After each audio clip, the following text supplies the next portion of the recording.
Hello everyone and welcome back to a Dawn of War 3 video. This time it will be, in fact, on the community update that Relic have themselves teased for the game that will be hitting on June the 20th. So put that in your calendars.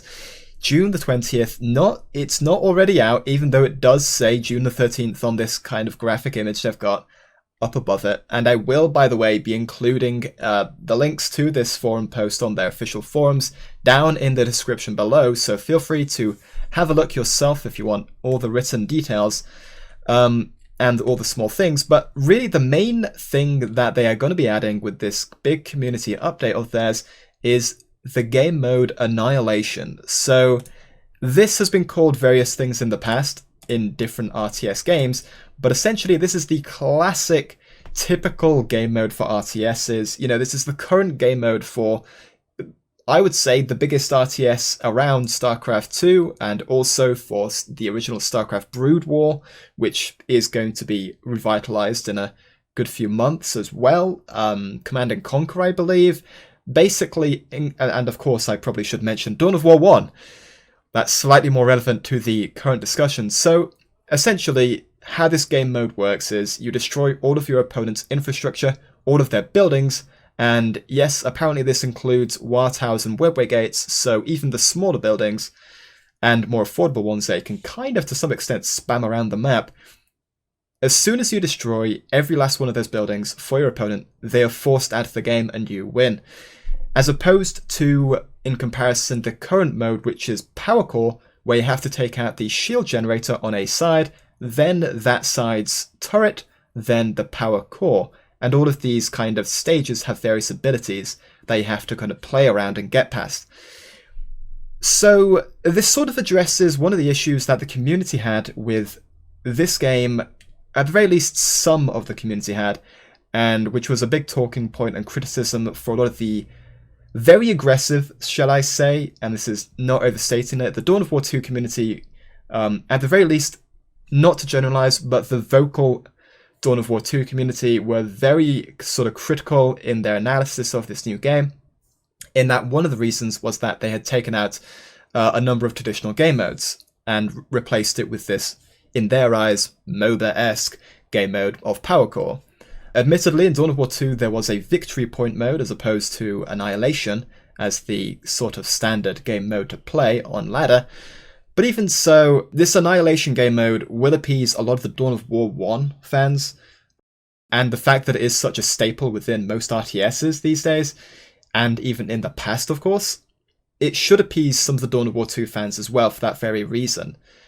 And we can clearly see why Relic have chosen to add this. It's another way to play the game, and it addresses some of the criticisms that, to be fair, were quite relevant with Power Core as a main game mode. The fact that turrets exist, even though in the last big balance patch that affected the game hugely, turrets were nerfed across the board in terms of their damage, only being close to their previous power level in big 3v3 maps, as they scale with the number of players in a game.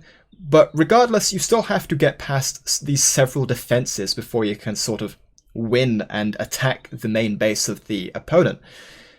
And this forces the sort of strategies and playstyles to be sort of homogenized to some degree, as at the end of the day, every playstyle, no matter how you play the game, you are going to have to take out the shield generator, then a turret, then a power core. There's no way around it. You can't kind of sneakily get behind the base and attack the power core directly. It doesn't work like that. You've got to do it in that specific order. And I do believe Total Biscuit had the criticism that this completely eliminated the idea of a rush strat within Dawn of War 3 competitive, as unlike in StarCraft 2, in this game there are pre-built defenses that are really quite powerful, and therefore any super aggressive rush strat, shall we say, you know, off the top of my head, just making boys for orcs, that just straight up could not work, as the power and strength of these defenses meant that that just would never work. Your opponent would be able to defend or let the turret do all the work itself because it's just so powerful. And this meant that this entire strategy of being super aggressive at the very start of the match just would not be possible in the traditional sense. Of course, You can make a lot of stuff and then dominate the map in terms of map control, and from there tech up and go and attack the objectives.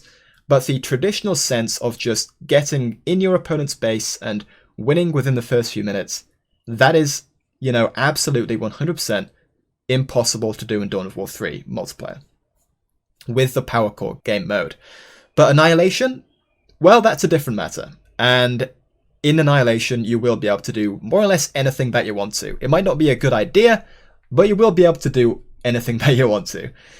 So as they say here, Dawn of War 1 fans will be right at home. That's clearly one of the reasons why they're doing this. They really want to make as many people happy as possible. And can you blame them? The amount of absolute rubbish, that's the polite word to describe it, that they've received on Reddit, on YouTube, from 40k focused channels that cover kind of every 40k game that comes out.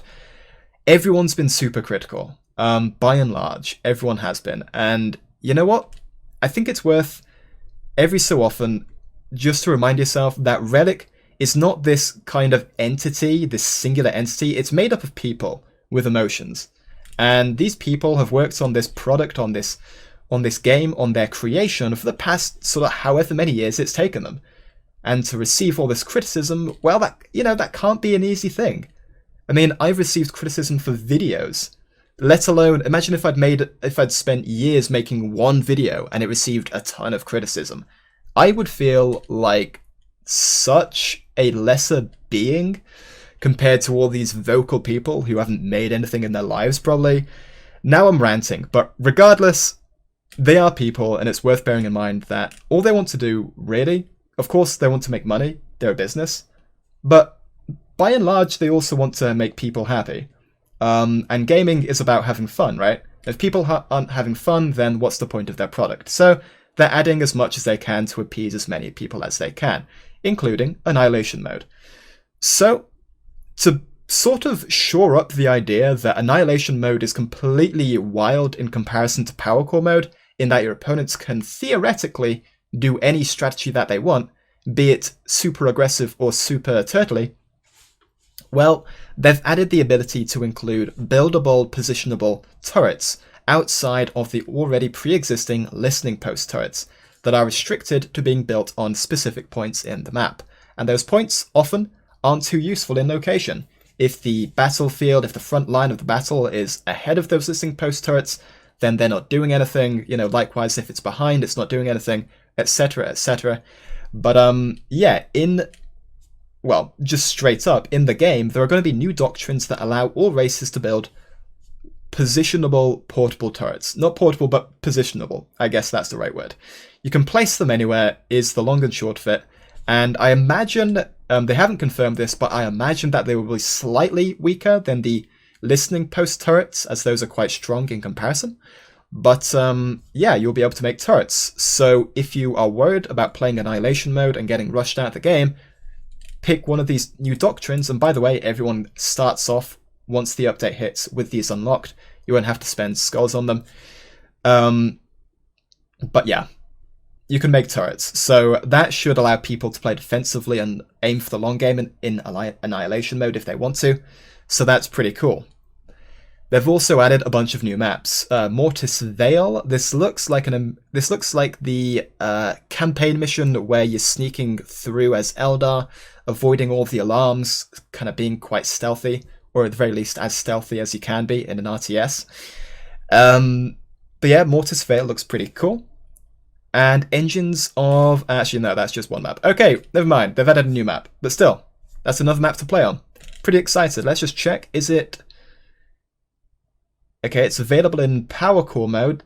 They haven't confirmed whether it's available in 1v1, 2v2, and 3v3, all of those modes, but honestly, I imagine at this point that it will be, as that's what they've done for all of the other maps. I mean, just look at Mork's Mire. So, and the last part of this big community update hitting us on the 20th of June is the Engines of Annihilation. This is essentially just 3 completely free skins, and pretty damn cool skins, I will add, for 3 of the big elites for each of the races. So again, very cool stuff. Honestly, my favorite so far would be the Orc skin, the Death Skull, I think. Yeah, the Death Skull skin for the Gorkanaut. That looks... I love the blue and white kind of patch. It's pretty damn cool. And everything about it is cool. But regardless of what race you play, each of these probably should be a welcome addition, as they all look pretty damn badass. So there we go. Tuesday, June 20th. Put it in your calendars. It should be fun. And it shows their direction for this game. They're very much intending to improve it and improve public reception of it and the overall kind of feel around the game. And can you blame them? No, I really don't think you can. So hopefully this has been an interesting heads up and an eye-opener to my current thoughts on the game and the community, and yeah. I'm glad that they're doing it, and I just hope that they receive positive reception as a result. So thank you, Relic, for doing your best, and thank you guys for watching my videos. Do tune in for future videos, and hopefully I will see you in the next one. Ta-ta.